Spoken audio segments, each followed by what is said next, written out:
Hi, this is Charlene from Radical Feng Shui with Charlene, coming to you from beautiful Kootenay Lake, Nelson, British Columbia. And I want to talk to you today about directional energy. Now, in my videos about the door and about whether a red door should be, something we focus on in Feng Shui, I've talked a little bit about that. But really, the door and the color has to do with the direction the door faces.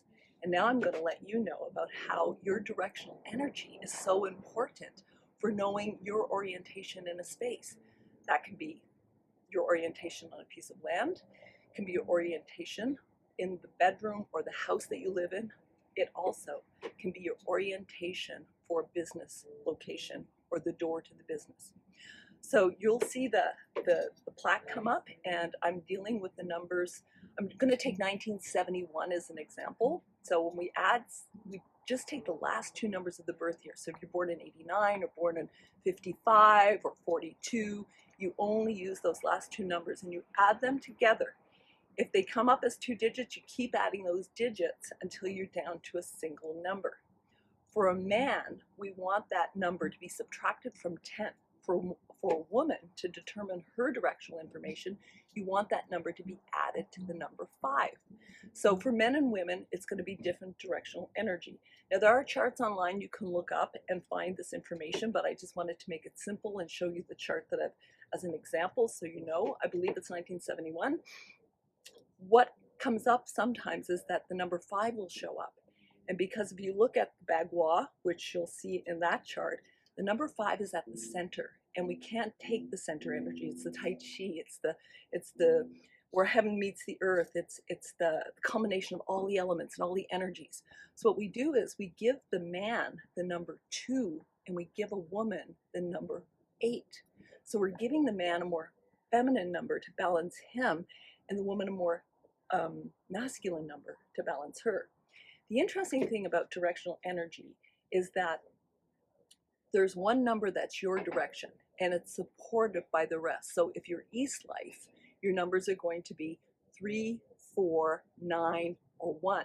If you're West Life, your numbers are going to be 6, 7, 8, or 2. So there's one number that's yours. Look at the chart, work out your last two numbers of your birth year, add it or subtract it depending on if you're a male or a female, and then look at the chart to see what direction is yours and what other directions follow suit. So when you know that, then you can know that you can check the door to your house, you can check which way your head faces when you're sleeping.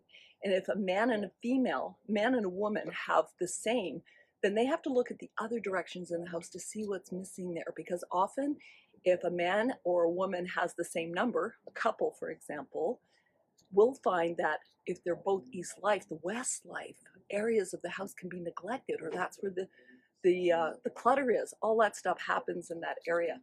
So when you have a man and a woman with an East Life and a West Life direction, and they share that house, then try to get the door, like designate one door that's facing for either of their directions, and make sure the head of the bed faces for the other person's direction.